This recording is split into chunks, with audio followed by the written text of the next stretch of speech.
बाबा कोई उपाय बताओ, मैं कैसे करूंगी, यहाँ कैसे रह पाऊंगी, आपके साथ चलूंगी। उसी समय भोलेनाथ ने कहा कि मैं बंदर का रूप धारण करता हूँ, तुम मेरी पूंछ बन जाओ। सज्जनों, भोलेनाथ हनुमान जी बन गए और हनुमान जी की पूंछ माँ पार्वती हैं। यही कारण था लंका में जब हनुमान जी गए, अशोक वाटिका से बांध करके उनको लंका में ले जाया गया। वहाँ पर ये होने लगा कि इनको कौन सा दंड दिया जाए। तब तक निर्णय हो गया कि इस बंदर की पूंछ में आग लगा दो। हनुमान जी बड़े प्रसन्न हुए कि एक तरफ अपने प्रभु राम जी का काज करना है, दूसरी तरफ हमारा अनन्य भक्त रावण, मैं उसकी लंका को कैसे जलाऊं। बड़े असमंजस में पड़ गए थे भोले बाबा। लेकिन जैसे ही निर्णय हुआ ना कि हनुमान जी की पूंछ में आग लगा दो, तो हनुमान जी बड़े प्रसन्न हुए और सरस्वती मैया का धन्यवाद ज्ञापित करने लगे कि मन ही मन तब कपि मुस्काना, मन ही मन तब कपि मुस्काना, मन ही मन तब कपि मुस्काना। भई सहाय सारद मैं जाना, भई सहाय सारद मैं जाना, भई सहाय सारद मैं जाना। बोलो वृंदावन बिहारी लाल की जय, बालेश्वर महादेव की जय हो। सज्जनों, ये सत्संग जो आप सबको मिला है बड़े भाग्य से मिला है।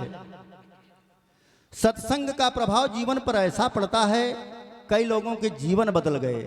आप लोगों ने सुना होगा रत्नाकर नाम के एक डाकू थे, जिनके ऊपर सत्संग का ऐसा प्रभाव पड़ा कि आगे चल करके वो महर्षि वाल्मीकि हो गए। इतने बड़े विद्वान हो गए कि ब्रह्म को जानने लगे और उन्होंने रामायण की रचना कर दी। आप सब लोग जानते हैं कि वाल्मीकि अपने युवावस्था में डाकू थे। तो लिखा गया कि सत्संग ने कई का जीवन बदल दिया है, ऋषियों मनीषियों ने इस पर ही बल दिया है। थे वाल्मीकि डाकू परिवार पालते थे, है पाप पुण्य कैसा वो ये न जानते थे। और एक दिन देवर्षि नारद उसी रास्ते से निकल पड़े। वाल्मीकि जी ने नारद को रोक लिया कि रुको, ये अपना दंड कमंडल रख दो यहीं, मैं इस वन का श्रेष्ठ डाकू हूँ, इस रास्ते से जो जाता है मुझसे नहीं बच पाता।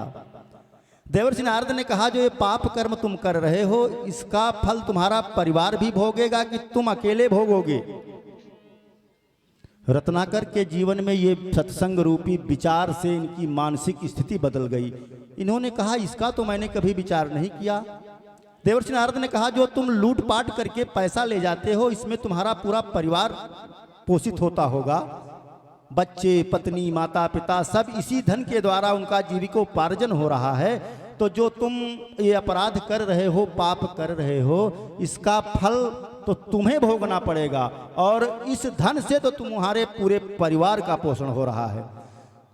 जाओ जाकर के अपने घर वालों से पूछो कि मैं जो ये अधर्म के द्वारा धन अर्जित करता हूं, इसका जो पाप कर्म का दंड मुझे मिलेगा उसको आप सभी लोग भोगोगे कि मुझे ही भोगना पड़ेगा। रत्नाकर ने कहा अच्छा मैं अपने घर चला जाऊं, तुम इधर निकल जाओ, इसीलिए मुझसे कहते हो। देवर्षि नारद ने कहा ऐसा नहीं है, आप मुझे किसी वृक्ष में बांध दीजिए और अपने घर में जाकर के पूछिए। जाकर के रत्नाकर ने अपने घर में पूछा बाल बच्चों से, पत्नी से, माता पिता से कि जो मैं पाप करता हूं क्या इसका फल सभी लोग भोगोगे। घर वालों ने कहा हम क्यों भोगेंगे, ये तो तुम्हारा दायित्व है, तुम चाहे जैसे पैसा कमा करके लाओ, हमारा पालन पोषण करो, ये तुम्हारा कर्तव्य बनता है। ये धर्म है पिता का कि अपने बच्चों का पालन पोषण करे, धर्म है पुत्र का कि अपनी माता पिता का पालन पोषण करे। घर वालों ने जब ना कर दिया तो उत्तर मिला नहीं तो आंख खुल गई फिर इस सत्य से विचारों की गर्त धुल गई फिर। जीवन बदल ही डाला ऐसी उठी व्यथा फिर। ऋषि तुल्य लेखनी से लिखी राम की कथा फिर। राम की कथा को सर्वप्रथम महर्षि वाल्मीकि जी ने लिखा था, जो पहले के रत्नाकर नाम के डाकू थे। ऐसा प्रभाव सत्संग का पड़ता है सज्जनों। सत्य था कि जो तुम कर रहे हो उसका फल तुम्हें भोगना पड़ेगा। रामचरितमानस में भी गोस्वामी जी लिखते हैं कि धर्म न दूसर सत्य समाना। धर्म न दूसर सत्य समाना। आगम निगम पुराण बखाना। आगम निगम पुराने बखाना। वृंदावन बिहारी लाल की जय। सज्जनों, ये पहला उदाहरण था सत्संग का प्रभाव ऐसा पड़ता है कि हमारे मन पर जो कुविचार होते हैं वो नष्ट हो जाते हैं। कहा जाता है मानसिक उन्नति का सर्वोत्तम साधन है सत्संग। सबसे उत्तम साधन सत्संग कहा जाता, वो सत्संग है जो हमारी मानसिक उन्नति की ओर हमको लेकर जाता है। इसी बात को भगवान कृष्ण गीता में भी कहते हैं कि मन एवं मनुष्याणाम कारणम बंध मोक्षयो। मन ही ऊर्ध्वगति में ले जाता है और मन ही अधोगति में ले जाता है। और मन पर अगर सत्य के विचार आ जाएं तो हमारा जीवन अनुकूल बन जाता है, सात्विक बन जाता है। सज्जनों, ऐसे ही वो वाल्मीकि जी बाद में जब उनके ऊपर ये असर पड़ा, घर वालों ने ना कर दिया, तो जाकर के वो वन में तप करने लगे। कई हजार वर्षों तक तपस्या किया। और जब राम जी का अवतार हुआ त्रेता युग में, भगवान राम वनवास में जा रहे थे, तो चित्रकूट में पूछते हैं वाल्मीकि जी से कि मैं कहाँ रहूं, कोई ऐसा स्थान बताओ, क्योंकि आप तो बहुत दिनों से यहाँ निवास कर रहे हो, मुझे अभी शीघ्र ही वनवास हुआ है, मैं यहाँ के लोकेशन के विषय में नहीं जानता हूँ, कोई सुरक्षित अनुकूल स्थान हमको बताओ, मैं वहाँ निवास करूँ। तब वही रत्नाकर नाम के डाकू, जो बाद में विचारों के सत्य के प्रभाव के कारण महर्षि बन गए, तो उन्होंने कहा कि श्रुति से तु पालक राम तुम जगदीश माया जानकी। वाल्मीकि जी हंसने लगे कि प्रभु, आप तो इस पूरे संसार के एकमात्र आधार स्वयं ब्रह्म राम बनकर आए हो। आप पूछते हो मैं कहाँ रहूं, आप कहाँ नहीं हैं वो स्थान बताओ। यही बात भागवत में भी व्यास जी लिखते हैं कि अहमेवासमेवाग्रे नान्यद्यत् सत्सत् परम। कोई भी ऐसा स्थान नहीं है जहाँ भगवान नहीं है। जैसे कि सबके शरीर के निर्माण में छित जल पावक गगन समीरा, इन 5 तत्वों को लगाया गया है। आपके निर्माण में आकाश तत्व लगा है, लेकिन आकाश कम नहीं हुआ। आपके निर्माण में पृथ्वी का तत्व लगा, लेकिन पृथ्वी कम नहीं हुई, जल कम नहीं हुआ, वायु कम नहीं हुई। भगवान का कथन है कि जो आप सब देख रहे हैं वो भी मैं हूँ, जो खाली स्थान है वो भी मैं हूँ। आप नहीं थे तो मैं था, आप हो तो मैं हूँ, आप नहीं रहोगे तो मैं रहूँगा। वही बात वाल्मीकि जी कहते हैं कि श्रुति से तु पालक राम तुम जगदीश। तुम तो जगदीश हो राम, और जो आपके साथ चल रही है ना पीछे पीछे, ये माया जानकी, ये जो जानकी है ये माया है आपकी। आप ब्रह्म रूप में अवतार लिए हो और अपनी माया को जानकी बना करके, सीता बना करके अपने साथ लेकर चल रहे हो। श्रुति से तु पालक राम तुम जगदीश माया जानकी। जो सृजति जगु पालति हरति रुख पाई कृपा निधान की। और जो आपके साथ पीछे चल रहे हैं, साहस शीशु अहिसु मही धरु लखनु सचराचर अनी। सुर काज धरि नर राज तनु चले दलन खल निश्चर मणि। ये आपके साथ है जो शेषनाग के अवतार हजारों फनों वाले लक्ष्मण बन करके आए हैं। प्रभु ये सब आपकी माया है। आप मुझसे पूछते हो, कहने का अभिप्राय वो रत्नाकर नाम का व्यक्ति जो एक साधारण संत भी नहीं था, घोर डाकू था, वो विचारों की ऐसी सत्संग का ऐसा प्रभाव पड़ा कि उसके बुरे विचार दूर हो गए और महान ज्ञानी ब्रह्म को जानने वाले महर्षि वाल्मीकि बन गए, जिन्होंने सर्वप्रथम रामायण की रचना कर दी। इसी का दूसरा उदाहरण है, आप सभी लोग जानते हैं, अभी बहुत जल्दी की घटना है। कलयुग में मोहनदास करमचंद गांधी नाम के एक नेता थे, जिनको राष्ट्रपिता की उपाधि से भी अलंकृत किया गया है। इनका पहले का नाम था मोहनदास करमचंद गांधी।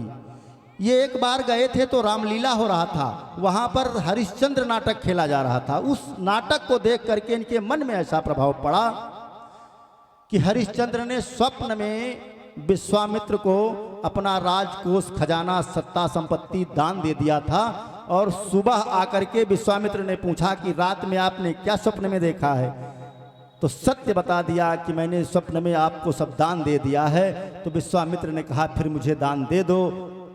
सज्जनों, हरिश्चंद्र ने उस सत्य का निर्वहन करने के लिए सब कुछ दान दे दिया था। और इस प्रसंग को रामलीला के माध्यम से जैसे ही मोहनदास करमचंद गांधी ने देखा तो उनके जीवन पर ऐसा प्रभाव पड़ा कि हमारे भारत को आज़ाद कराने में उनकी महती भूमिका रही। आप सभी लोग जानते हो कि उनका फोटो मुद्रा में भी छपा हुआ है, प्रति नोट में उनकी फोटो है।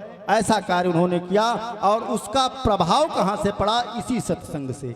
जैसे इतने लोग सत्संग सुनने आए हो, ऐसा नहीं है कि कोई सुन नहीं रहा। इस सत्संग में अगर 5% लोगों के मन पर भी अच्छा प्रभाव पड़ गया तो मेरी कथा सार्थक हो गई। सुनना आपको है, किस भाव से आप सुन रहे हैं। भावग्राही जनार्दना, यही बात भोलेनाथ के साथ है। आप पूजन करने जाते हो, किस भाव से मंत्र पढ़ रहे हो, प्रसाद चढ़ा रहे हो, पूजन विधान कर रहे हो, षोडशोपचार पूजन कर रहे हो, मन नहीं लगा तो बाबा कैसे स्वीकार करेंगे आपकी उस आराधना को? तो मोहन ने बालपन में हरिश्चंद्र खेल देखा, बस खिंच गई हृदय में सत्य की अटूट रेखा। सत्याग्रही बने वे, सत्याग्रह आंदोलन नाम का एक चलाया था उन्होंने, सत्याग्रह आंदोलन चलाया था भारत को आज़ाद कराने के लिए। कि सत्याग्रही बने वो, था अनुगामियों को मोड़ा, गांधी बने महात्मा, था सत्य को न छोड़ा। तो नाटक को देख कर ही जीवन बदल लिया है, सत्संग ने कई का जीवन बदल दिया है। बोलो वृंदावन बिहारी लाल की जय। सज्जनों, तीसरा उदाहरण मैं आप सबको बताने जा रहा हूं जो आप सभी लोग परिचित हैं। रामचरितमानस के रचयिता परम पूज्य गोस्वामी तुलसीदास जी महाराज एक बार भादों के महीने में अपनी ससुराल के लिए चल दिए। रास्ते में नदी पड़ी, नदी में एक शव बह रहा था। उस मुर्दे को ये समझें कि शायद मेरी पत्नी ने मुझे इस पार आने के लिए नाव की व्यवस्था कर दी है। कामांध होकर के तुलसीदास जी अपनी ससुराल उस मुर्दे पर बैठकर जब पहुँचे तो अपने ससुराल में अपने घर के पास पहुँच गए और घर के पीछे की तरफ देखा तो एक सर्प लटक रहा था। उस सर्प को ये रस्सी समझ गए, सर्प को पकड़कर छत पर चले गए, छत से आंगन में कूद गए। कि रत्ना के प्रेम में थे कामांध हुए तुलसी, मुर्दे को नाव समझे था सर्प बना रस्सी। लेकिन जब रत्नावली के पास पहुँचे तो रत्ना ने वासना की व्यर्थता बताई, फिर आंख खुल गई तो श्री राम कथा गाई। बोलो वृंदावन बिहारी लाल की जय हो। रत्नावली ने अपने पति तुलसीदास जी महाराज को बताया कि वासना व्यर्थ है। जब काम का भूत सर से उतर जाता है तो हर जीव सोचता है कि मैंने बड़ा बुरा किया। कहा भी जाता है कि कथा सुनत मुर्दा दहत मैथुन के पश्चात। हर व्यक्ति को बड़ा पछतावा होता है। लाशें जल रही हैं, हम सब लोग जब शमशान घाट जाते हैं देखते हैं कि यही गति हमारी भी होना है, लेकिन वहां से जैसे ही वापस आए तो 1-2 किलोमीटर बाद भूल जाते हैं। वही बात रत्नावली ने कहा कि अस्थि चर्ममय देह मम या में इतनी प्रीति होती जो रघुनाथ में, तो न होती भव प्रीति। रत्नावली ने इस वासना की व्यर्थता बताई। सज्जनों, ऐसा प्रभाव पड़ा तुलसीदास के ऊपर कि तुलसीदास ऐसे संत हो गए कि हम सबको रामचरितमानस रूपी ऐसा सेतु का निर्माण करके दे दिया है। नहीं, वाल्मीकि रामायण संस्कृत में थी, शायद हम सभी लोग न समझ पाते, लेकिन इसको सरल भाषा में तुलसीदास जी ने लिख दिया है कि सत्संग से महात्मा तुलसी हमें मिले हैं, सत्संग ने कई का जीवन बदल दिया है। बोलो वृंदावन बिहारी लाल की जय। और हमारे कथक नृत्य के महान कलाकार स्वर्गीय श्री शीतला शरण जी महाराज बताया करते थे, मेरे गांव में आते थे, मंदिर में भी उनका प्रतिवर्ष कार्यक्रम होता था। मैं उनके भावपूर्ण श्रद्धांजलि अर्पित करता हूं कि जहां भी हों भगवान उन्हें परम गति प्रदान करें। वो कहा करते थे कि राम ने बनाया सेतु दूर दक्षिण सागर में, और तुलसी ने सेतु गांव गांव में बना दिया। ये रामचरितमानस सेतु का निर्माण तुलसीदास जी महाराज ने कर दिया, जो गांव गांव घर घर रामायण हो रही है। मेरे मंदिर में तो सप्ताह में 2 बार कम से कम रामायण हुआ ही करती है। महीने में 7-8 रामायण बालेश्वर बाबा के इस दरबार में हुआ करती हैं। अगर गोस्वामी तुलसीदास जी महाराज ने इस रामचरितमानस की रचना न किया होता और रत्नावली के कथन के अनुसार वो संत ना बन गए होते। नहीं, कितनी पत्नियां अपने पत्नी को रोज झकझोरती हैं, कोई संत बनता है क्या? लेकिन ये तो भगवान की कृपा थी कि रत्नावली का एक जवाब सूरदास जी के हृदय को परिवर्तित कर दिया और उनके विचारों में वो काम वासना हट गई। सुंदर रामचरितमानस की रचना कर दी। बोलो तुलसीदास जी महाराज की जय हो। आइए सभी लोग भगवान का ये भजन गुनगुनाएंगे, क्योंकि हम सबको भी इस देश से जाना है। आया है सो जाएगा राजा रंग फकीर। और इसके आगे की लाइन है जो शायद बहुत कम लोग बोलते हैं, कोई सिंहासन चढ़ी गयो कोई बांधे जात जंजीर। जाना तो यहाँ से सबको पड़ेगा महाराज। भगवान की कृपा है कि आप सब लोग इस सत्संग रूपी पावन गंगा में आए हो, तो ध्यान रखना है कि आना जाना यहाँ निरंतर, कोई न परमानेंट। तू भज ले राम नाम अर्जित, राम नाम तू भज ले राम नाम भगवान। आना जाना यहाँ निरंतर, कोई न परमानेंट। भज ले राम नाम भगवान। तो भज ले राम नाम। हरिओम। सभी लोग तालियों की सेवा करते हुए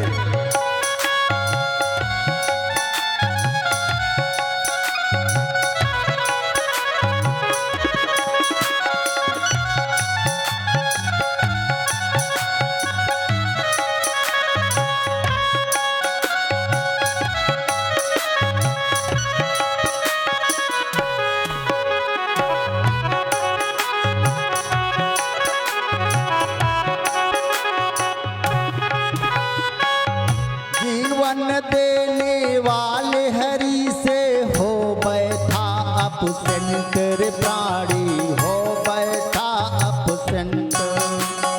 हो बैठा अपसंत वो प्राणी, हो बैठा अपसंत।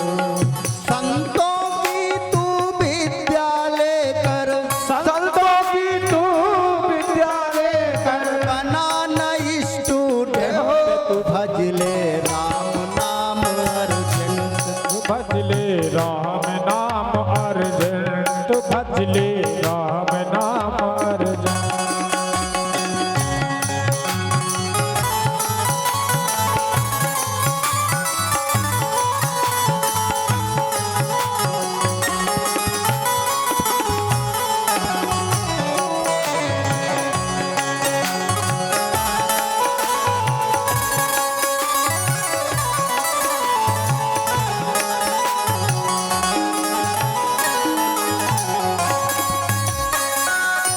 काम क्रोध मद लोभ मोह के खुले हैं रेस्टोरेंट रे प्राणी, खुले हैं रेस्टोरेंट हो प्राणी, काम क्रोध और लोभ मोह के खुले हैं रेस्टोरेंट हो वो प्राणी। प्राणी खुले हैं रेस्टोरेंट। खा ले पी ले मौज उड़ा ले, खा ले पी ले मौज उड़ा ले। मुश्किल हो पे में हो, तू भज ले राम नाम अर्जेंट। भजले राम नाम अर्जेंट, भजले राम नाम अर्जेंट।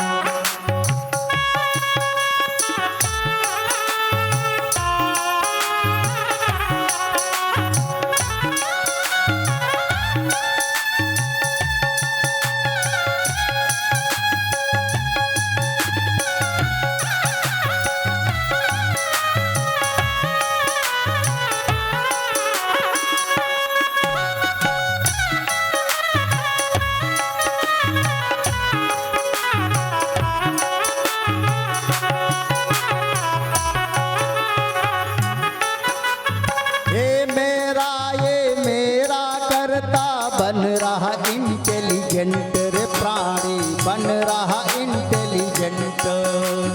ये मेरा कहता बन रहा इंटेलिजेंट, ये प्राणी बन रहा इंटेलिजेंट।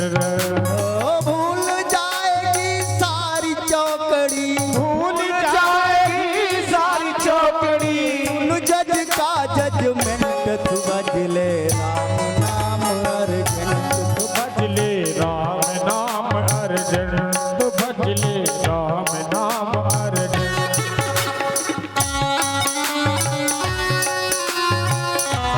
तालियों की सेवा करते हुए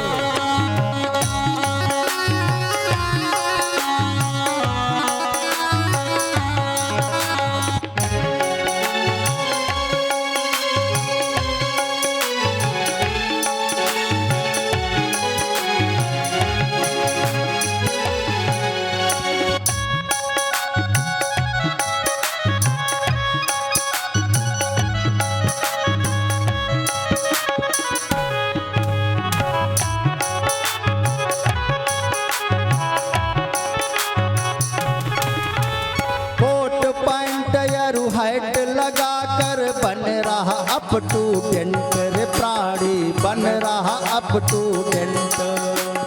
कोट पैंट और हैट लगा के बन रहा अब स्टूडेंट, हो प्राणी बन रहा अब स्टूडेंट। ओ ना जाने इस जीवन का कब, ना जाए इस जीवन का कब हो जाए एक्सीडेंट, तू भज ले राम नाम अर्जेंट, भजले राम नाम अर्जेंट।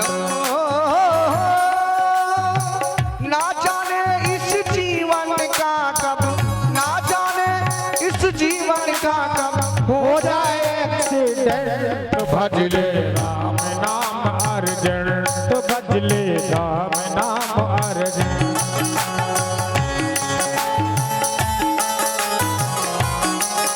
श्री राधे।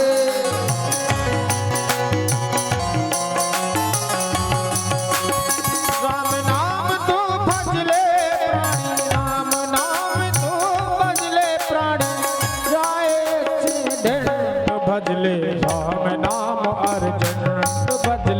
राम नाम अर्जन तो भजले राम नाम अर्जन तो भजले राम नाम अर्जन।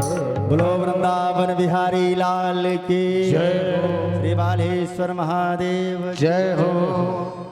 सज्जनों, इसका ध्यान रखना है अपने जीवन में जरूर कि हमारे जो कर्म फल हैं इनका कोई लेखक जरूर है। हमारी दोनों भुजाओं पर चित्रगुप्त बैठे हुए हैं। जैसी करनी वैसा फल, आज नहीं तो निश्चय कल। सज्जनों, एक कथा याद आती है कि एक बार एक किसान घोड़ा बेचने के लिए गया और गांव का भोला भाला किसान घोड़े को ले जाकर के मेले में खड़ा किया कि एक ठग आ गया। ठग ने कहा, ये घोड़ा कितने का है, बेचोगे? किसान ने कहा, हाँ बेचूंगा। किसान ने कहा 10,000 का। ठग ने कहा, अरे इस घोड़े का 10,000। ठग की भाषा, अरे इस घोड़े का 10,000, 10,000 का घोड़ा हवा में बातें करता है। गांव का किसान, उसने कह दिया कि ये भी हवा में बातें करता है।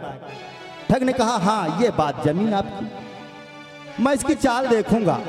अगर घोड़ा चाल में सही निकला ना तो 10,000 कोई खास कीमत नहीं है। सज्जनों, किसान ने उसकी लगाम ठग को पकड़ा दी। ठग घोड़े पर बैठ गया, भगाया भगाया भगाया भगाया, बहुत दूर घोड़ा धूल उड़ाता हुआ चला गया। तब किसान समझ गया कि अभी वापस नहीं आएगा। बोले वृंदावन बिहारी लाल की आदरणीय श्री महेश सोनी जी सभासद नगर पंचायत लालगंज पधार रहे हैं और हमारे कई परम प्रेमी जन यहाँ उपस्थित हैं। सबके लिए हमारा यथोचित प्रणाम है, साधुवाद है, धन्यवाद है।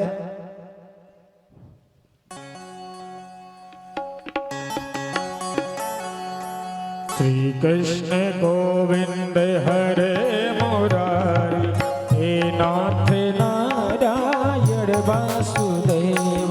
श्री श्री कृष्ण गोविंद हरे मुरारी, हे नाथ नारायण वासुदेवा। हे नाथ नारायण वासुदेव, हे नाथ नारायण वासुदेव। श्री कृष्ण गोविंद हरे मुरारी, हे नाथ नारायण वासुदेव। बोलो वृंदावन बिहारी लाल की जय हो। आज रायबरेली से हमारे श्री दिलीप वाजपेयी जी का परिवार भी आया हुआ है।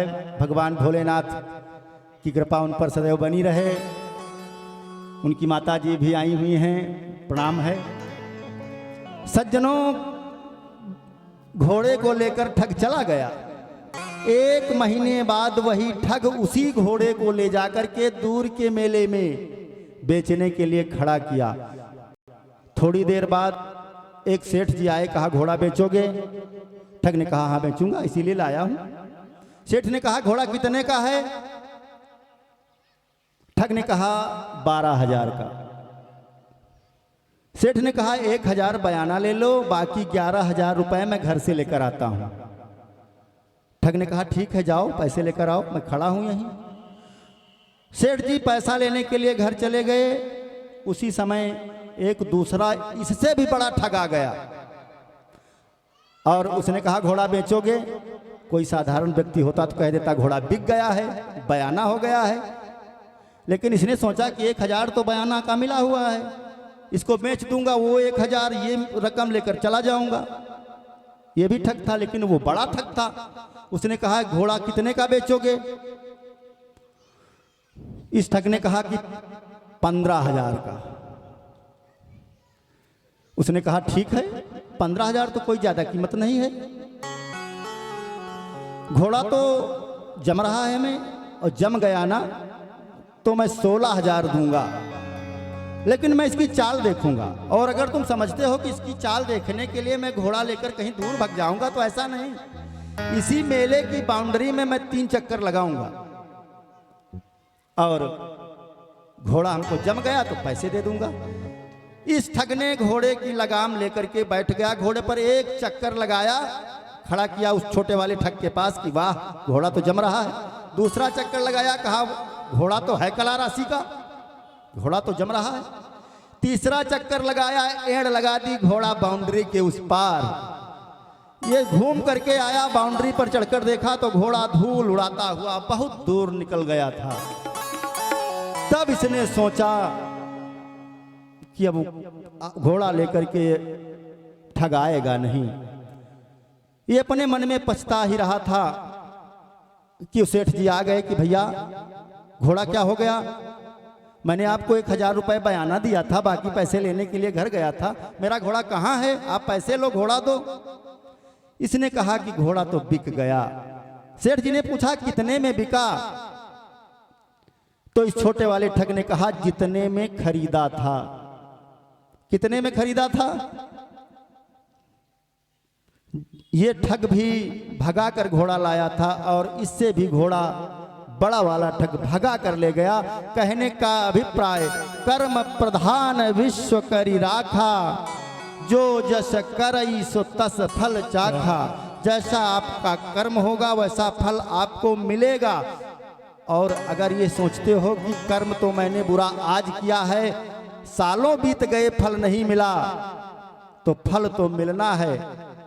मैंने बताया था पहले दिन की कथा में कि 4,32,000 वर्ष आयु है कलयुग की, इसकी दूना आयु द्वापर की, उसकी दूना आयु त्रेता की, उसकी दूना आयु सतयुग की।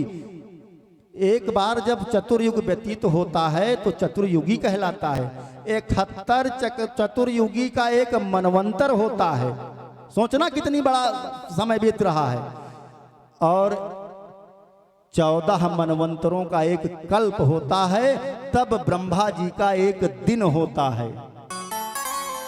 इतने दिन सृष्टि चला करती है, उसके बाद प्रलय हो जाता है। महाप्रलय में सारी सृष्टि नष्ट हो जाती है, ब्रह्मा जी की रात हो जाती है और इतने दिन तक ही ब्रह्मा जी की रात रहती है। फिर भगवान आदि नारायण के मन में संकल्प होता है कि सृष्टि का सृजन किया जाए। तो फिर ब्रह्मा जी को आदेश देते हैं भगवान विष्णु कि जो जैसा था वैसा सृष्टि का निर्माण कर दो। तो हमारे कर्मों का प्रारब्ध इतने दिन तक सुरक्षित रहता है। सीता का हरण किया था रावण ने, उस जब तक रावण मरा नहीं था उस दरमियान जो लोग मिले होंगे सोच रहे होंगे राम जी से कि रे इतने दिन हो गए, इनकी पत्नी का अपहरण कर लिया, अभी ये बंदरों और भालुओं से सलाह कर रहे हैं, इनको जाकर के तुरंत रावण को मार देना चाहिए। फल मिला रावण को, लेकिन समय पर मिलेगा। इसलिए आप जैसे कर्म करोगे, आप बालेश्वर बाबा के दर्शन को आते हो, सालों बीत गए आपको फल नहीं मिला, अवश्य मिलेगा। इसका मैं प्रमाण हूं कि मुझे फल मिला है। आप लोग बैठे हैं, इनमें कई लोग ऐसे होंगे जिनको भगवान भोलेनाथ ने फल दिया होगा, और जो बुरा कर्म किया है उसे भी बुरे कर्म का फल मिला होगा, बशर्ते मैं नहीं जानता कब मिला, वो स्वयं समझता होगा।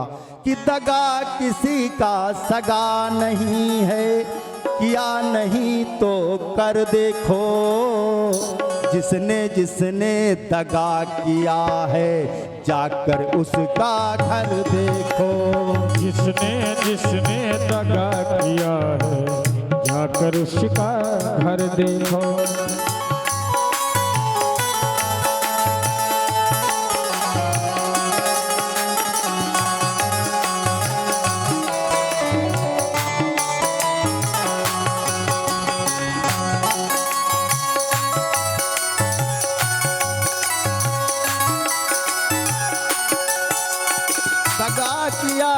रावण ने जब साधु वेश बनाया था, दगा किया था रावण ने जब साधु वेश बनाया था।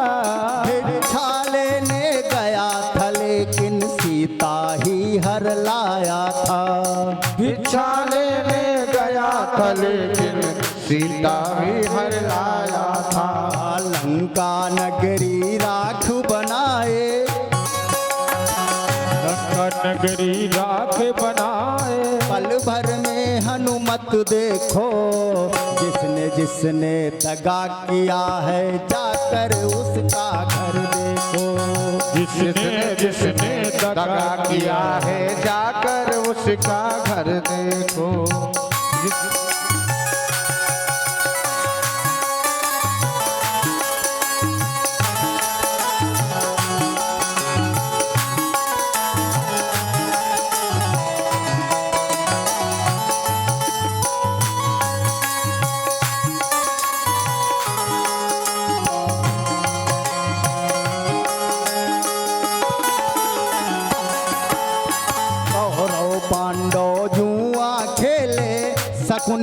से फेंक रहा। कौरव पांडव जुआ खेले सकनी पासे फेंक रहा।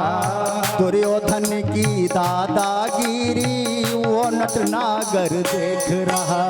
दुर्योधन की दादागिरी को नटनागर वो देख रहा। बिना शस्त्र के वंश मिटाए, ना शस्त्र के वंश मिटाए। लीला नटवर की देखो, जिसने दगा किया है जाकर उसका घर देखो। जिसने दगा किया है जाकर उसका घर देखो। दगा किसी का सगा नहीं है, किया नहीं तो कर देखो। दगा किसी का सगा नहीं है, नहीं किया तो कर देखो। जिसने दगा किया है जाकर उसका घर देखो। जिसने दगा किया है जाकर उसका घर। जिसने दगा किया है जाकर उसका घर देखो, जाकर उसका घर देखो। बोलो वृंदावन बिहारी लाल की जय हो। सज्जनों, कथा आती है कि गीध अजामिल गनिका तरि गयो सदन कसाई। एक अजामिल नाम के ब्राह्मण थे। वो त्रिकाल संध्या करने वाले पंडित जी थे। लेकिन एक बार वो जंगल में समिधा लेने के लिए गए थे कि वहाँ एक बुरा दृश्य देखा उन्होंने। एक भील युवती के साथ काम क्रीड़ा कर रहा था। उस दृश्य को देखकर इनके मन पर ऐसा बुरा प्रभाव पड़ा कि वो व्यक्ति तो चला गया, लेकिन उस भील युवती के साथ जाकर के श्री कृष्ण गोविंद हरे मुरारी, हे नाथ नारायण वासुदेव, राधे कृष्णा कृष्णा कृष्णा राधे कृष्णा कृष्णा राधे कृष्णा कृष्णा कृष्णा राधे कृष्णा कृष्णा।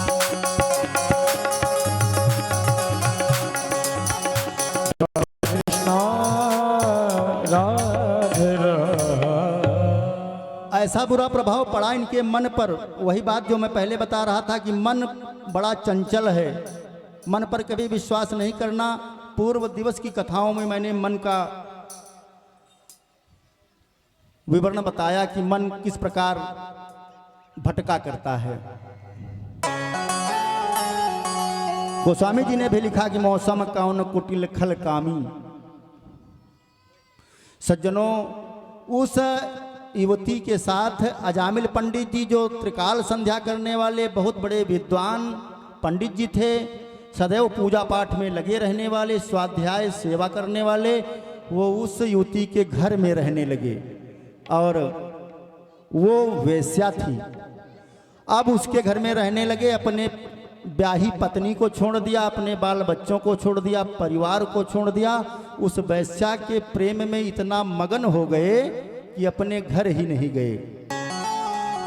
अब जब वैश्या के साथ आचरण होने लगा तो पूजा पाठ बंद हो गया। अब ये डाका डालने लगे, चोरी करने लगे, लूटपाट करने लगे और उसी वैश्या के साथ अपना जीवन गुजारने लगे। सज्जनों, बहुत दिनों तक समय व्यतीत होता रहा कि एक दिन ये कहीं लूटपाट के लिए गए हुए थे और वो वैश्या घर में अकेली थी कि उसी समय उस गांव में चौराहे पर 4 संत आ गए। संतों ने चौराहे पर पूछा लोगों से कि कोई ऐसा घर बताओ कि जिसके यहाँ हम लोग जाएं और दोपहर का भोजन कर लें। चौराहे पर 4-5 लोफड़ लड़के खड़े हुए। लोफड़ टपोरी वो हर जगह होते हैं, लेकिन वो तो सौभाग्य है कि अपने यहाँ नहीं है। बालेश्वर बाबा का दरबार है, यहाँ तो लोफड़ नहीं है, ऐसे बुरे लोग यहाँ नहीं हैं, दूसरी जगहों पर रहते हैं। उस गांव में संयोग से 4 लोफर लड़के मिल गए। उन्होंने आपस में बात किया कि साधु महात्मा बने घूम रहे ना, दूसरे का माल खा करके पहलवान बनते हैं ये। इनको अजामिल का घर बता दो, वो लूटपाट करके आएगा, 4-6 डंडे मारेगा, इनका दंड कमंडल छीन लेगा, मजा आएगा। उन 4 बदमाश लड़कों ने उन साधु महात्माओं को अजामिल का घर बता दिया। सज्जनों, चारों महात्मा अजामिल के घर पहुंचे। अजामिल घर में नहीं थे। उनकी पत्नी आई और आकर के संतों को प्रणाम किया। सज्जनों, महात्माओं ने कहा हमें भोजन कराओ, हम भोजन की इच्छा से आए हैं। उस वैश्या ने चारों महात्माओं को भोजन कराया। चारों महात्मा जब भोजन कर चुके तो कहा कि तुमने हम लोगों को भोजन कराया है तो कुछ दक्षिणा दे दो, क्योंकि भोजन कराने से मन पंडितों का प्रसन्न हो जाता है, महात्माओं का प्रसन्न हो जाता है, और कुछ दक्षिणा दे दो तो और प्रसन्न हो जाता है। प्रसन्न होकर के जब आशीर्वाद देते हैं तो वो आपको फलीभूत होता है। तब हाथ जोड़ करके उस वैश्या ने कहा कि महाराज, हमारे पति कहीं काम धंधे के लिए गए हैं, वो वहाँ से कुछ धन लाते होंगे, आप थोड़ी देर प्रतीक्षा कीजिए, वो आते ही होंगे, वो आ जाएं तो हम आपको दक्षिणा दे करके विदा करूंगी। सज्जनों, तब तक अजामिल दिखाई पड़ गए। अजामिल ने दूर से ही देखा कि अरे मेरे घर में 4 संत बैठे हुए हैं। पहले के बहुत बड़े विद्वान, संतों का सम्मान करने वाले अजामिल, लेकिन सत्संग और दुसंग का, कुसंग का ऐसा प्रभाव पड़ता है कि ये वैश्या के यहाँ रहने लगे तो साधु संत इनको दुश्मन की तरह लगने लगे। इन्होंने दूर से ही देखा कि अरे मेरी पत्नी तो पूर्व काल की, पहले की वैश्या है, ये 4 साधु महात्मा आए हैं, कोई पुराने यार होंगे जो संत हो गए होंगे, आज आ गए। अजामिल ने ऐसा सोचा उन 4 संतों के विषय में। तब तक जब घर के पास अजामिल पहुंचे तो संतों ने कहा कि अरे आ गए हो, चलो हम लोगों को कुछ दक्षिणा दे दो, हम लोगों को आपकी पत्नी ने भोजन करा दिया है, हम लोग जाएं। सज्जनों, अजामिल ने कहा कि तुम्हारा दंड कमंडल छीना नहीं, 2-4 डंडे मारा नहीं, यही तुम्हारी दक्षिणा है, जल्दी उठो, भाग जाओ यहां से। लेकिन खल के बचन संत सह जैसे, बूंद अघात सहाई गिर जैसे। संत वो हैं जिनको अगर कोई बुरे वचन भी बोल देता है तो वो उस प्रकार सहन करते हैं जैसे बारिश में पहाड़ उस आघात को सहा करते हैं। ये गोस्वामी जी मानस में लिखते हैं। सज्जनों, कथा आती है कि पूर्व जन्म में अजामिल एक ब्रह्मचारी महात्मा थे और त्रिवेणी संगम से 2 किलोमीटर झूसी की तरफ इनका आश्रम था। उस आश्रम में बाल ब्रह्मचारी जीवन भर तपस्या करते रहे।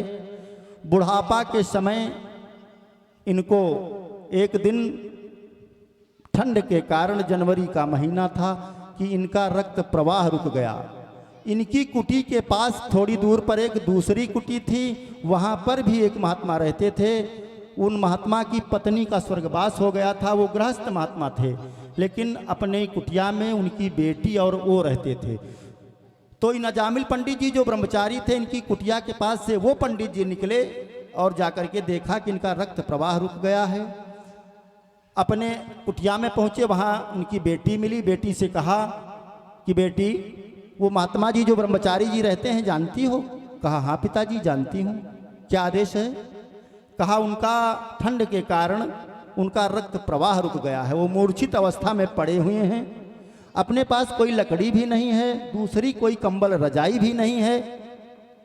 तुम अपना कंबल रजाई ले जा करके उनको अपनी बाहों में लेकर के रात भर उनके साथ लेटो। सुबह जब सूर्य की गर्मी, दो शरीर की गर्मी और कंबल रजाई की गर्मी से उनका रक्त प्रवाह चल जाएगा, सुबह होगी तो कल व्यवस्था करेंगे।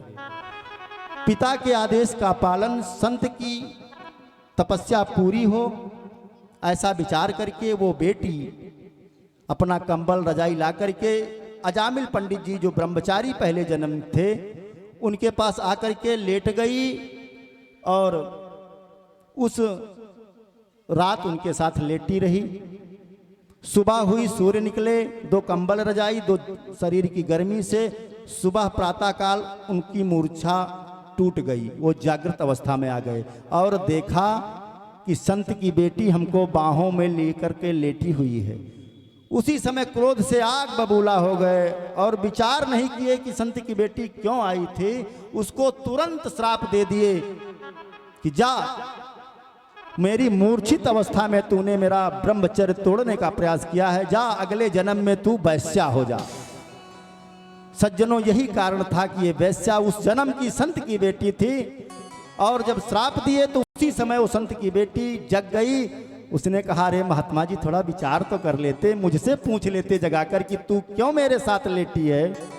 पिता के वचन का पालन करना था, आपके प्राणों की रक्षा करनी थी, इसलिए मैं अपनी कंबल रजाई ला करके आपके साथ लेटी थी।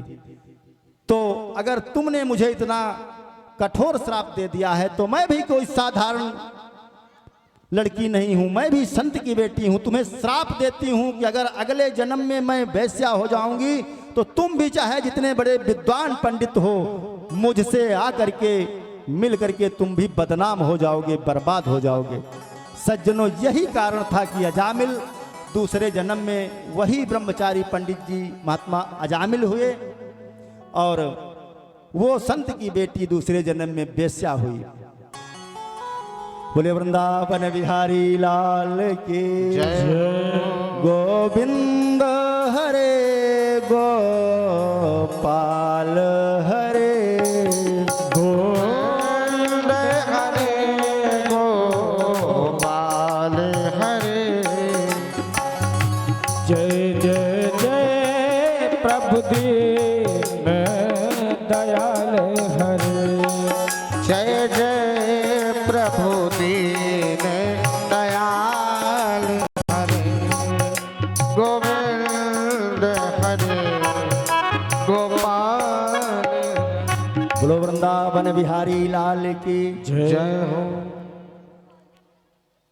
सज्जनों, अब इस योनि में ये वेश्या और अजामिल हो गए, इनकी बुद्धि पाप कर्म में निरत हो गई। एक कथा आती है कि एक बार नदी को पार करने के लिए एक महात्मा जी नाव पर बैठे। नाव जैसे ही चलने वाली थी कि 4-5 लोफड़ लड़के उस नाव पर बैठ गए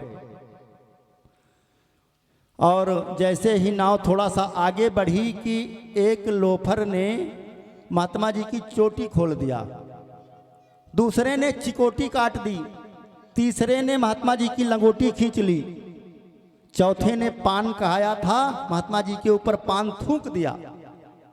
हद तो तब हो गई कि जब नाव बीच धारा में पहुंची तो 5वें लफंगे ने महात्मा जी के ऊपर खड़े होकर मूत्र त्याग करने लगा। महात्मा जी कांप गए कि भगवान प्रभु, अगर मैं कहीं बाहर होता तो भग जाता, अब नाव बीच धारा में है, मैं क्या करूं, इन 4-5 लोफरों में फंस गया हूं, भगवान आप ही हमको बचाओ।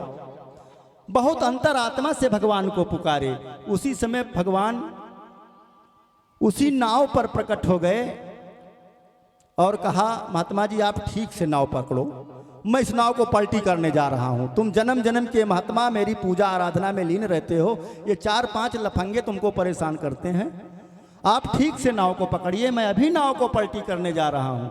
महात्मा जी ने कहा कि भगवान अगर आपको पलटी ही करना है तो महाराज नाव को पलटी ना करो, इनकी बुद्धि बिगड़ी हुई है, इनकी बुद्धि को पलट दो महाराज। अगर आप पलट सकते हो भगवान तो नाव को ना पलटिए, इनके दिमाग को पलट दो, इनकी बुद्धि को पलट दो, इनके मन में वो विचार आ जाए कि ये संत की सेवा करने लगे। और आप पलटने में निपुण हैं ही प्रभु, आप तो अंतर्यामी जगत पिता हो। सज्जनों, संत अपमान का बदला भी एहसान करके चुकाते हैं, उन्हें संत कहते हैं। सज्जनों, वही उसी समय उन 4-5 लफंगों की बुद्धि को भगवान ने पलट दिया। जो वो दुष्कर्म कर रहे थे वही आज महात्मा जी के चरणों में लेटने लगे और उनको प्रणाम करने लगे। सज्जनों, वही कारण था कि आज 4-5 संत महात्माओं ने जब कहा कि हमको कुछ दक्षिणा दे दो, हम तुम्हें आशीर्वाद दे देंगे, तो अजामिल को बहुत बुरा लगा। लेकिन जैसे ही संतों ने कहा कि तुम्हारी पत्नी गर्भवती है, अजामिल ने कहा इससे आप लोगों को क्या मतलब, मेरी पत्नी गर्भवती है कि नहीं है, आप साधु महात्मा होकर के ये क्यों देखते हो। कहा बात ये नहीं है अजामिल, तुम्हारी पत्नी के गर्भ में पुत्र है, और जब ये पुत्र जन्म लेना तो इसका नाम तुम नारायण रख देना, यही दक्षिणा दे दो वचन की, केवल हमको रुपया पैसा नहीं चाहिए कुछ। ये वचन दे दो कि जब ये बालक जन्म लेगा तो इसका नाम हम नारायण रखेंगे। तब अजामिल पंडित जी को थोड़ा अच्छा लगा, क्योंकि पूर्व जन्म की उनकी भक्ति थी और वो जो वैश्या थी वो भी पूर्व जन्म की संत की बेटी थी। उन्हें भी अच्छा लगा कि ये तो सच्चे संत हैं। और कहने का अभिप्राय कि पूर्व जन्म की भक्ति अगले जन्म में भी काम आती है।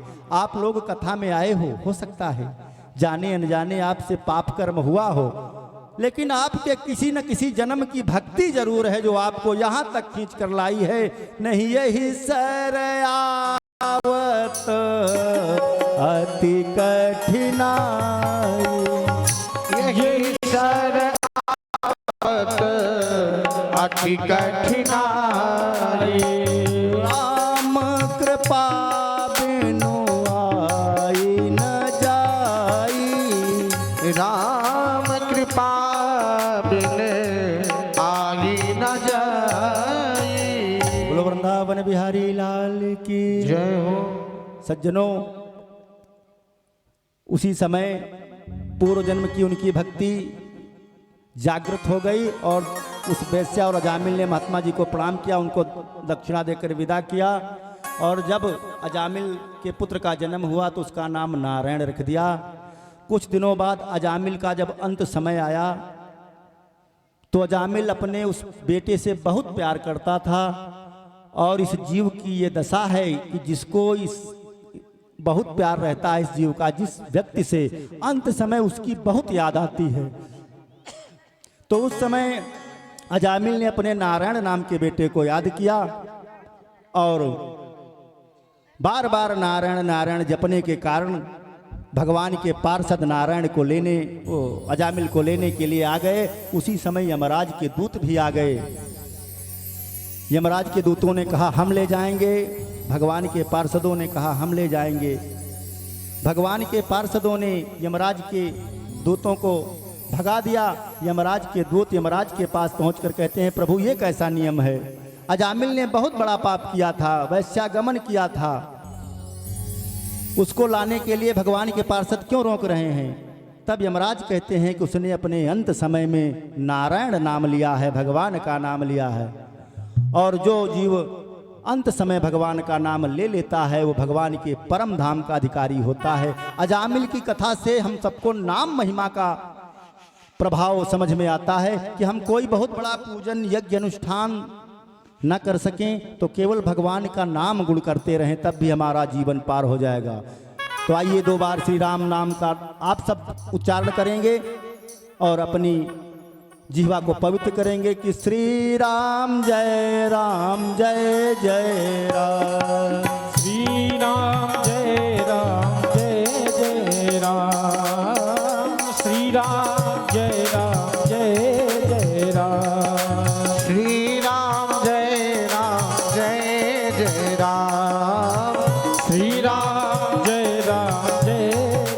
राम, श्री राम जय जय राम, श्री राम जय जय राम, जय रघुनंदन जय घनश्याम, जय रघुनंदन जय घनश्याम, श्री राम जय जय राम, श्री राम जय जय राम, श्री राम जय जय राम। बोलो वृंदावन बिहारी लाल की जय।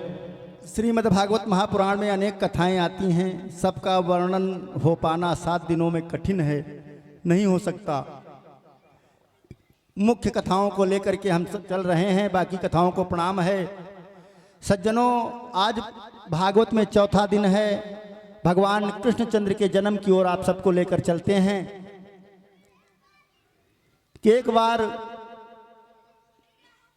पृथ्वी मैया ब्राह्मणी का वेश बना करके बैकुंठ में भगवान विष्णु जी के पास पहुंची कि कंस के अत्याचार से हम पृथ्वी का भार सहन नहीं कर पा रही हैं, आप धरती पर अवतार लीजिए।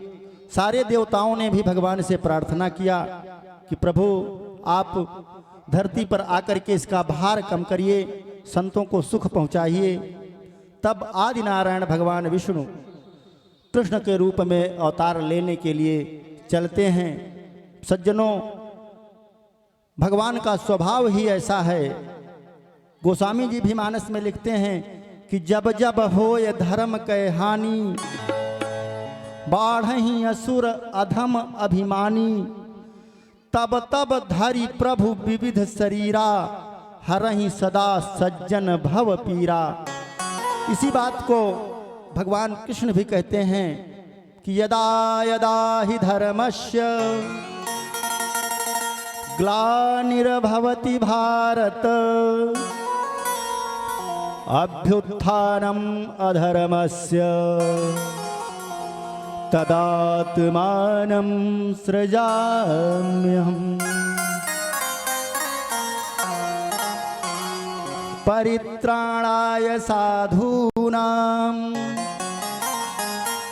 विनाशाय च दुष्कृतां, धर्म संस्थापनार्थाय संभवामि युगे युगे।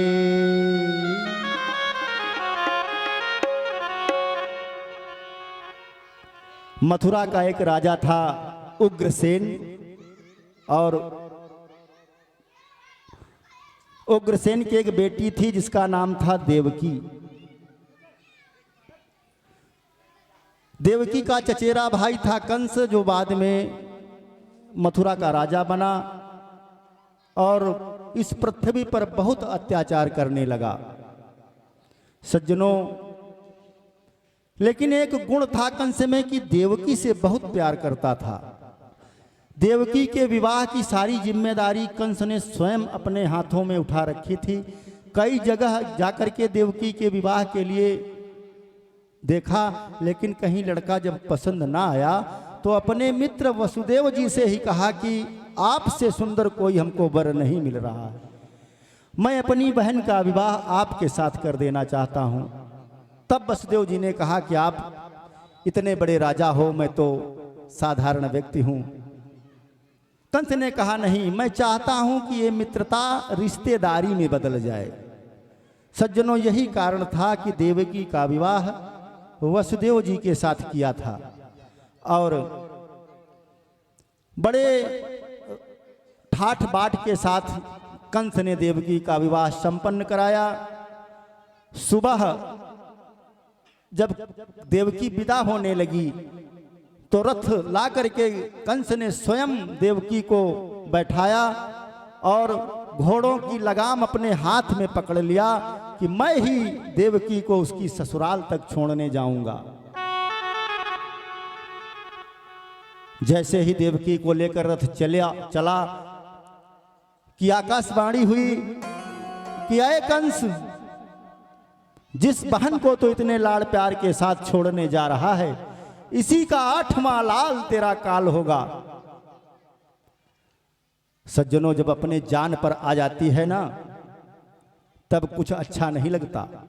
इतना प्यार करता था कंस देवकी से, लेकिन जैसे ही आकाशवाणी ने कहा कि तेरी मृत्यु देवकी के 8वें लाल से होगी, उसी समय कंस ने अपनी तलवार से, म्यान से तलवार को खींच लिया और कहा मैं देवकी का वध कर दूंगा। न रहेगा बांस न बजेगी बांसुरी। अगर देवकी ही नहीं रहेगी तो इसका गर्भ कैसे 8वां आएगा। उसी समय वसुदेव जी कंस से प्रार्थना करने लगे कि आप मेरी सत्यता पर तो विश्वास रखते हैं।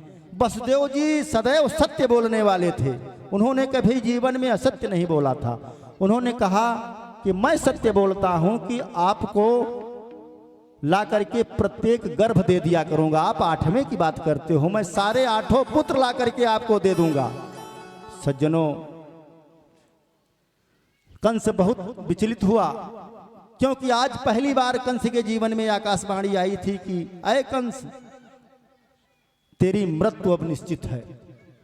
हम आप भी अपनी मृत्यु को जैसे भूले रहते हैं, लेकिन पता चल जाए, राजा परीक्षित को पता चल गई थी कि 7 दिन बाद हमारी मृत्यु होनी है। वही बात बार बार सुखदेव स्वामी से पूछते हैं राजा परीक्षित कि जिसकी मृत्यु निकट हो उसे क्या करना चाहिए। सज्जनों, जब अपनी मौत पर आता है तो कोई किसी का साथ नहीं देता। मैंने विगत दिवसों की कथा में सुनाया था कि सितारे टूट जाएंगे, अगर भूकंप आ जाए यहाँ पर तो सब लोग अपनी जान बचाकर भागोगे। सितारे टूट जाएंगे, जमी पर जल जला होगा, न उस दम बाप बेटे का न बेटा बाप का होगा। सूरदास जी इसी को लिखते हैं कि जा दिन मन पंछी उड़ जाई हैं, जिस दिन आपके शरीर से आत्मा रूपी पंछी निकल जाएगा, ता दिन तुम्हारे तन तरुवर के सब पात झरी जाई हैं। जा दिन मन पंछी उड़ी जाई हैं, चाहे कितना भी सुंदर युवती हो, चाहे कितना भी सुंदर युवक हो, लेकिन मरने के बाद किसी की फोटो अच्छी नहीं लगती। मैंने भी कई लाश की फोटो देखी है, क्योंकि फोटो तब तक अच्छी लगेगी जब तक इस शरीर में, इस रथ में वो रथी है, और रथी निकल गया तो शरीर अर्थी है। वही बात सूरदास जी लिखते हैं कि जा दिन मन पंछी उड़ जाई हैं, ता दिन तुम्हारे तन तरुवर के सब पात झरी जाई हैं। मान लिया हमारे शरीर से हमारी आत्मा निकल गई तो घर के लोग कहीं हैं बेगी निकासो। अगर कोई घर के आंगन में कमरे में मर जाए ना, तो घर वाले मोहल्ले वाले आकर कहते हैं कि लाश को जितनी जल्दी हो सके दरवाजे रखो। पता नहीं कितना भय, अभी तक कितना प्रेम था उन्हीं से। जब उनकी मृत्यु होने वाली थी तो पूरा घर उनको आसपास खड़ा था, लेकिन मर गए तो घर वाले मोहल्ले वाले कहेंगे कि घर के लोग कहीं हैं बेगी निकासो। क्यों कहते हैं?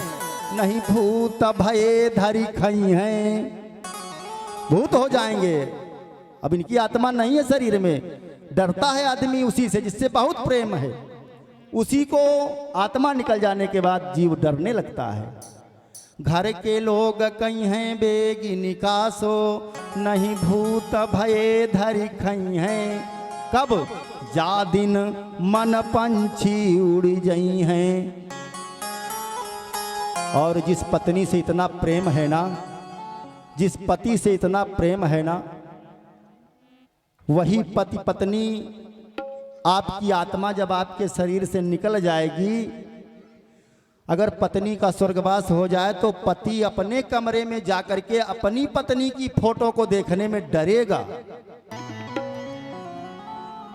अगर पति की मृत्यु हो जाए तो पत्नी अपने उसी कमरे में जिसमें 7 पति पत्नी रहते थे, एक ही बेड पर सोते थे, अगर आत्मा निकल गई तो वही पत्नी अपने कमरे में जाकर अपने पति की फोटो को देखकर डरेगी। मैं नहीं कहता इस बात को। प्रातः स्मरणीय सूरदास जी महाराज कहते हैं कि जा प्रियतम संग प्रीति घनेरी, ताहू देखी डरई हैं। कब? जा दिन मन पंछी उड़ी जाई हैं। जिस दिन आपके शरीर से आत्मा निकल जाएगी, वही दशा आज कंस की है कि अब मेरी मृत्यु होने वाली है, तो देवकी से प्यार तो था, लेकिन अब मेरे मरने का नंबर आ गया तो देवकी को मारने के लिए तैयार हो गया। लेकिन वसुदेव के कहने से देवकी को कारागार में डाल दिया गया और पहले पुत्र का जन्म हुआ। वसुदेव जी सत्य की मिसाल, सत्यता पर जीवन जीने वाले, पहले पुत्र को देवकी से लेकर के लाए, कंस को दे दिया। कंस ने जैसे ही उस छोटे से नवजात शिशु को देखा तो मनुष्य कंस भी था, उसका मन उस वात्सल्यमयी लावण्यमयी उस मूर्ति छोटे से नवजात शिशु को देख करके क्या करे, ये क्या मुझको मारेगा, मेरी भुजाओं में वो बल है, ये क्या मेरा बिगाड़ पाएगा। फिर ये पहला पुत्र है, हमें तो खतरा 8वें से है। सज्जनों, उस बालक को कंस ने वसुदेव को दे दिया था कि ले जाकर के देवकी को दे दो, 8वां पुत्र तुम ला करके मुझको दे देना।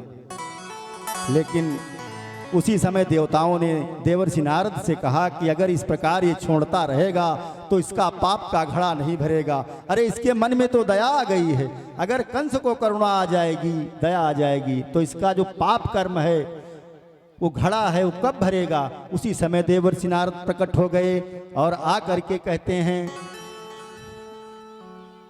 कि आपने वापस कर दिया पहले पुत्र को। कहा हाँ, आकाशवाणी में मैंने सुना था कि 8वें पुत्र से खतरा है। तब देवर्षि नारद ने पृथ्वी में एक गोला खींचा और उस गोले में 8 तरह से लाइनें खींची, चारों तरफ से गोले में 8 लाइनें खींची और बताया कि बताओ पहली कौन है, अंतिम कौन है। तब कंस विस्मय में पड़ गया कि बात तो सही है। तब देवर्षि नारद ने समझाया कंस को कि पहला 8वें में आ सकता है, 8वां दूसरे में आ सकता है, 8वां तीसरे में आ सकता है, पहले में आ सकता है, चौथे में आ सकता है।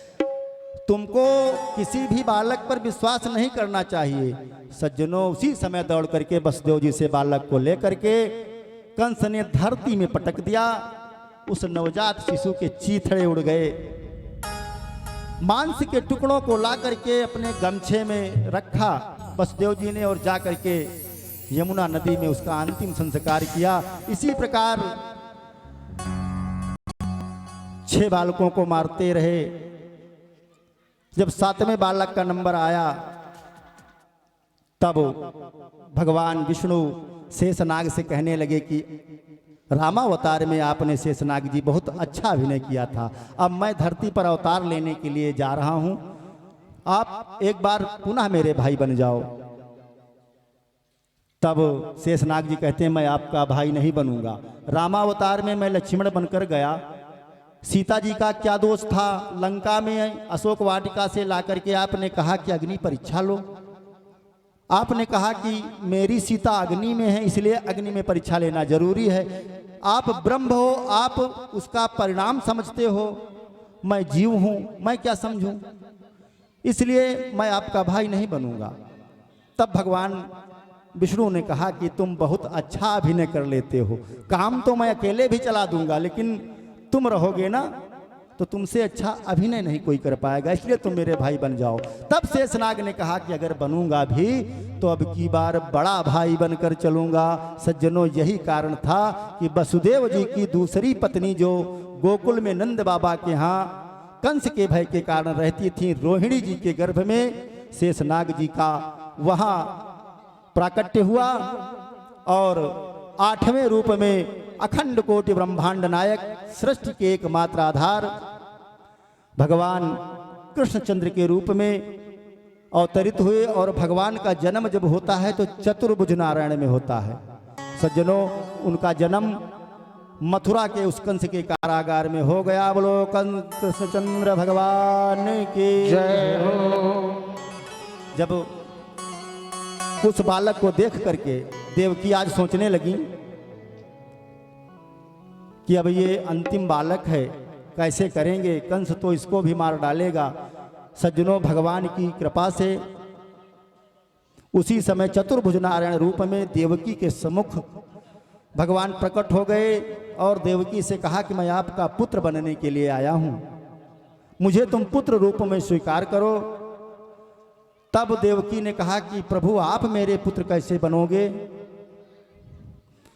तब 3 जन्म की कथा सुनाई कि सतयुग में आप रुचि ऋषि और सुतपा थे, आप सुतपा थी, आपके पति रुचि ऋषि थे, तब मैं पुत्र बनकर आया। उसके बाद आप अदिति थी, आपके पति कश्यप थे, तब मैं वामन भगवान बनकर आया। अब इस द्वापर में आप देवकी हो, आपके पति वसुदेव बने हैं, तब भी मैं आपका पुत्र बनकर आया हूं, क्योंकि आपने वरदान में मुझे पुत्र रूप में प्राप्त किया था, वरदान मांगा था। सज्जनों, उसी समय कारागार के गेट खुल गए, वसुदेव की बेड़ी हथकड़ी कट गई और भगवान ने बताया कि जाओ, रात्रि में 10 बजे गोकुल में यशोदा को कन्या ने जन्म ले लिया है। यशोदा के यहाँ 12 बजे भगवान का जन्म हुआ था, 10 बजे कन्या ने जन्म लिया था। गोकुल में सब लोग यशोदा के यहाँ गए कि नंद बाबा के यहाँ कन्या हुई है। और रात को जब वसुदेव जी नदी पार करके गोकुल पहुँचे तो जा करके वहाँ यशोदा मैया सो रही थी, उनके बगल में वो कन्या लेटी हुई थी। उस कन्या को लेकर के वापस कारागार आ गए और भगवान कृष्ण को वहीं लिटा दिया। सुबह हुई, प्रातःकाल पहरेदारों को पता चला, जाकर के कंस को सूचना दी। कंस आया, आकर के उसने देवकी के हाथ से उस कन्या को छीन लिया और जैसे ही धरती पर पटकना चाहा कि कन्या हाथ से फिसल गई और जाकर के वही कन्या मिर्जापुर जनपद में विंध्य पर्वत पर विंध्याचली विंध्यवासिनी मैया के नाम से विख्यात हुई। बोलो विंध्यवासिनी मैया की जय हो। विंध्याचल महारानी की जय हो। सज्जनों, और भगवान कृष्ण यशोदा के यहाँ आ गए। यशोदा के यहाँ सुबह सब लोग आपस में बात करने लगे कि कल यशोदा ने एक कन्या को जन्म दिया है। कुछ महिलाएं रात को गई थीं तो उन्हें पता था कि कन्या हुई है, कुछ महिलाएं सुबह गईं तो उन्हें पता चला कि पुत्र हुआ है। काफ़ी उधेड़ बुन थी गोकुल में कि लल्ली हुई है कि लल्ला हुआ है, ये निश्चित नहीं हो पाता था। लेकिन सवेरे पता चला कि नहीं, लल्ला हो गया है। और सज्जनों, जब भगवान कृष्ण को वसुदेव जी सूप में रख करके नदी पार कर रहे थे, बोलो वृंदावन बिहारी लाल की जय। कृष्णचंद्र भगवान की जय। पार कर रहे थे तो उसी समय देवर्षि नारद उस सूप में प्रकट हो गए कि प्रभो, कंस का महल उस तरफ है, आप उस तरफ कहाँ जा रहे हो, आप गोकुल जा रहे हो। तब भगवान ने नारद से कहा कि अभी कंस का समय पूरा नहीं हुआ है, मैं 11 वर्षों तक गोकुल में बाल लीला करूंगा, उसके बाद जाकर के कंस को मारूंगा। समय जब पूरा होता है तभी जीव इस मृतलोक से जाता है। विधना ने जो लिख दिया छठी रात के अंक, राई घटे न पल बढ़े रहुरे जीव निशंक। सज्जनों, कहा जाता है कि एक समय कृष्ण चंद्र भागी गयो आधी रात, और एक समय कंस को पछारी दियो पल में। एक समय रावण ने 10 दिशा जीती लई, और एक समय 10 शीस काटे पड़े रन में।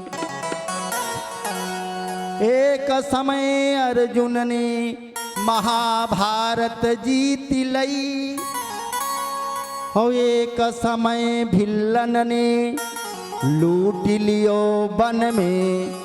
तो मानुष विचारे की कौन कहे श्याम कवि, सूरज की 3 कला होती एक दिन में। बोलो कृष्ण भगवान की जय हो। जैसे ही गोकुल में हुआ पता चला कि यशोदा को लल्ला हुआ है, बधाइयाँ बजने लगी, लोग उनके घर आने लगे कि सारे मोहल्ले में ये हल्ला हो गया, हल्ला हो गया, मैया यशोदा के लल्ला हो गया। सारे मोहल्ला में हल्ला हो गया, हल्ला हो गया, यशोदा मैया के लल्ला हो गया। सारे मोहल्ले में हल्ला हो गया, हल्ला हो गया, मैया यशोदा को लल्ला हो गया, मैया यशोदा के लल्ला हो गया।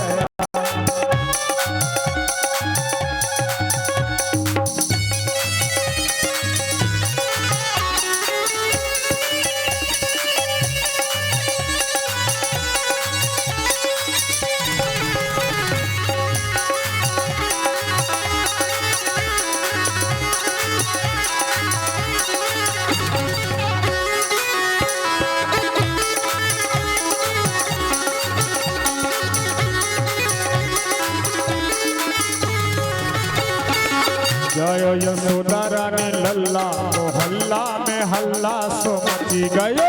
जय यशोदा रानी लल्ला मोहल्ले में हल्ला हल्ला सो मची गयो, हल्ला सो मची गयो, हल्ला सो मची गयो, हल्ला सो मची गयो।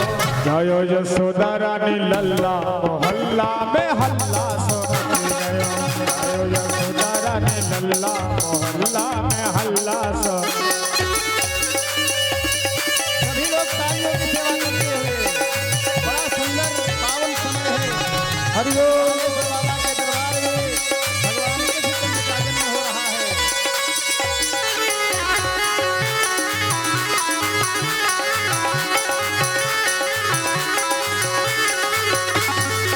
रानी लुटावे अनधन सुनवा, रानी लुटावे अनधन सुनवा, राजा लुटावे अनधन सुनवा, राजा लुटावे अनधन सुनवा।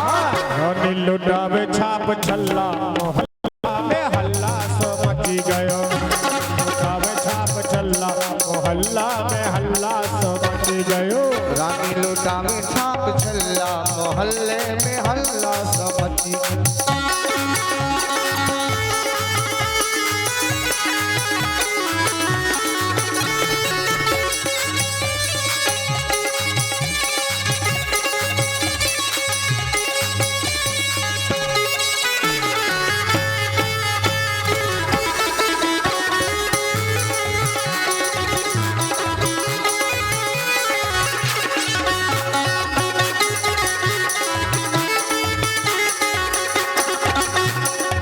बाबा लुटावे अनधन सुनवा, बाबा लुटावे अनधन सुनवा, अनधन सुनवा, अनधन सुनवा, अनधन सुनवा, अनधन सुनवा। बाबा लुटावे अनधन सुनवा, बाबा लुटावे अनधन सुनवा। मैया लुटावे चाल छल्ला मोहल्ले में हल्ला मची गयो। रानी लुटावे छाप छल्ला मोहल्ला में हल्ला सो।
रंगी गुब्बारों से मंडप सजाया है।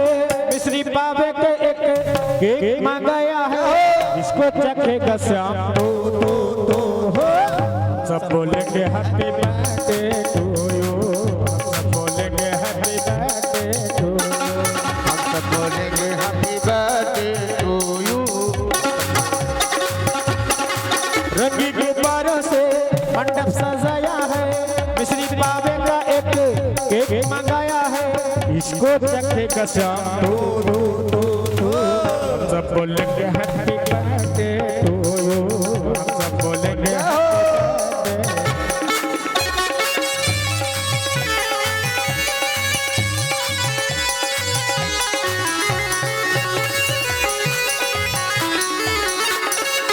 एक वर्ष पूरा हुआ इंतजार का।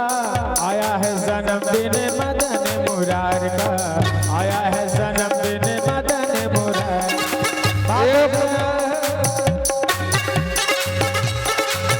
एक वर्ष पूरा हुआ इंतजार का। आया है जन्मदिन मदन मुरार का। भादों की अष्टमी है मौसम बहार का। भादों की अष्टमी है मौसम बहार का। सपना हुआ है पूरा दिल बेकरार है।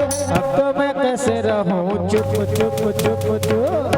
अब सब बोलेंगे हैप्पी बर्थडे टू यू, सब बोलेंगे हैप्पी बर्थडे टू यू।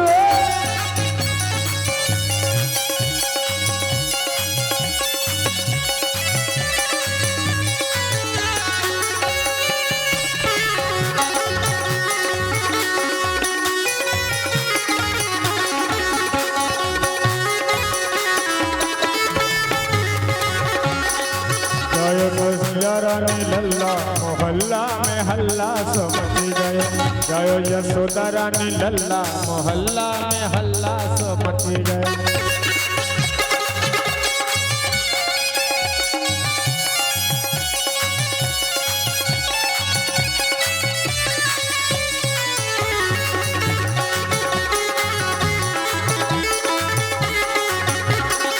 राजा लुटावे अन धन सुनवा, राजा लुटावे अन धन सुनवा, अन धन सुनवा, अन धन सुनवा, अन धन सुनवा, अन धन सुनवा, राजा लुटावे अन धन सुनवा, रानी लुटावे छाप चल्ला मोहल्ला में हल्ला सो मची गए, रानी लुटावे छाप चल्ला मोहल्ला में हल्ला सो मची गयो। जय यशोदा रानी लल्ला मोहल्ला में हल्ला सो मची, मोहल्ला में हल्ला सो मची गयो, मोहल्ला हल्ला सो मची गयो। बोलो कृष्णचंद्र भगवान की जय। अब आज की आरती होगी, सभी लोग खड़े रहें। कल कथा अपने पूर्व समयानुसार 3 बजे से प्रारंभ होगी, आप सभी लोग आएंगे। और जैसा कि आप सब जानते हैं, पहले दिवस हमारी कथा के शुभारंभ में यजमान आदरणीय मनोज पांडे जी सपत्नीक रहे। दूसरे दिन श्री राजेश फौजी जी ग्राम प्रधान अहिहार आप परिवार सहित हमारे इस कथा के यजमान रहे। तीसरे दिन की कथा में श्री अशोक वाजपेयी जी पिंटू अहिहार आप सपत्नीक सपरिवार हमारे इस कार्यक्रम में आयोजित यजमान के रूप में अपनी महती भूमिका निभाई। और आज कृष्ण जन्म दिवस के अवसर पर श्री अतुल सिंह जी बघेल एवं उनकी पत्नी श्रीमती रजनी सिंह जी इस बालेश्वर बाबा धाम के पावन चतुर्थ दिवस कृष्ण जन्मोत्सव में यजमान के रूप में अपनी भूमिका निभा रहे हैं। बड़ा सुंदर समय है, भोलेनाथ बालेश्वर बाबा की पावन कृपा है कि इस भागवत कथा में आप सभी लोग आए हो और कृष्णचंद्र का आज अवतार हुआ है। कई जन्म जन्मांतरों के पुण्य के उदय के बाद हमको ऐसे अवसर प्राप्त होते हैं जिसका आनंद आप सभी लोग ले रहे हैं।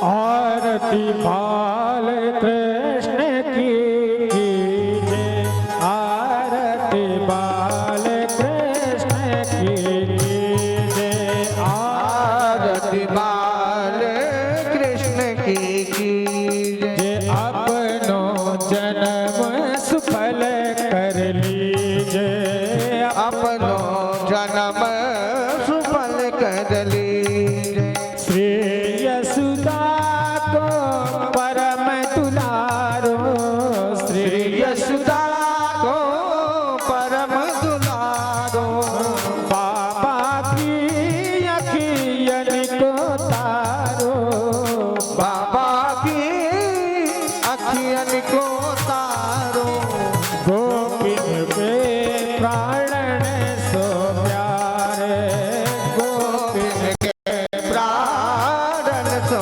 प्यारो, इन पर प्राण न्यौछावर कीजिए, इन पर प्राण न्यौछावर कीजिए। आरती बाल कृष्ण की कीजिए, आरती बाल कृष्ण की,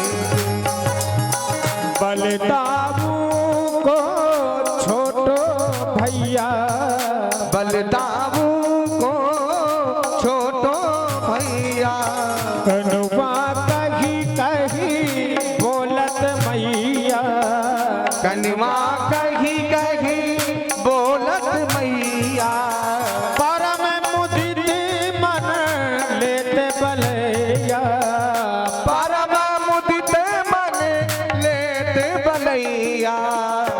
छवि नैनन में भर लीजे, यहाँ छवि नयनन में भर लीजे। आरती बाल कृष्ण की कीजे, आरती बाल कृष्ण की। श्री राधा पर कुंवर कन्हैया, श्री राधा पर कुंवर कन्हैया, ब्रज नैनन को नीति खवैया, ब्रज जन को नव नीति चुरैया। देखत ही मन लेते चुरैया, देखत ही मन लेत चुरैया। यह छवि नैनन में भर लीजे, यहाँ छवि नयनन में भर लीजे। ओ आरती बाल कृष्ण की कीजे, आरती बाले कृष्ण की। जे तो तारी बोलन मधुर सुहावे, तो तरी बोलने मधुर सुहावे। सखन माती खेलत सुख पावे, सखन माथ खेलत सुख पावे। सोई सुख दीजो इनको ध्यावे, सोई सुख दीजो इनको ध्यावे। अब इनको अपनो कर लीजे, अब इनको अपनो कर लीजे। आरती बाल कृष्ण की कीजे, आरती बाल कृष्ण की कीजे। जय अपनो जन्म सफल कर लीजो, अपनो जन्म सफल जगदी। करे आरती तुमको पूजेंगे हम, मेरे भोले शंकर को, मेरे भोले शंकर को सदा है नमन। करे आरती तुमको पूजेंगे हम, करे आरती तुमको पूजेंगे हम। गजब की ये सूरत जो हमने निहारी, गजब की ये सूरत जो हमने निहारी। अर्धी बंदी आँखों में भरी है तुम्हारी, निगाहें जो डालो, निगाहें जो डालो तो मिटे सब भरम। करे आरती तुमको पूजेंगे हम, करे आरती तुमको पूजेंगे हम। तुम ही हो हमारे बाबा, तुम ही हो सहारे, तुम ही हो हमारे बाबा, तुम ही हो सहारे। अरे कर दो हमें भी अब तो भव से किनारे, कर दो हमें भी अब तो भव से किनारे। तेरी चाहना में ही, तेरी चाहना में ही उठे अब कदम। करे आरती तुमको पूजेंगे हम, करे आरती तुमको पूजेंगे हम। हे बालेश्वर बाबा हमारी, हे बालेश्वर बाबा सुन लो हमारी। हे बालेश्वर बाबा सुन लो हमारी। हे बालेश्वर बाबा सुन लो हमारी। तुम्हें याद करते करते उम्र है गुजारी, तुम्हें याद करते करते उम्र है गुजारी। ओ मैं निगुण हूँ लेकिन, ओ मैं निगुण हूँ लेकिन बनो अब सगुण। अरे आरती तुमको पूजेंगे हम, अरे आरती तुमको पूजेंगे